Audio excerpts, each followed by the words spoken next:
আসসালামু আলাইকুম, সবাই কেমন আছেন? আজকের ভিডিওটি দুপুর থেকে শুরু করলাম। প্রথমে ভাত রান্না করে নিলাম, তারপরে মুরগির মাংস রান্না করলাম।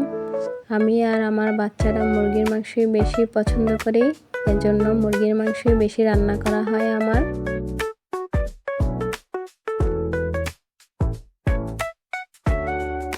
চাইছিলাম আজকে একটু বাহিরে বের হব, কিন্তু আর বের হওয়া হলো না, শরীরটা খারাপ লাগছে। তাই বিকেলের নাস্তায় পরোটা বানিয়ে নিলাম।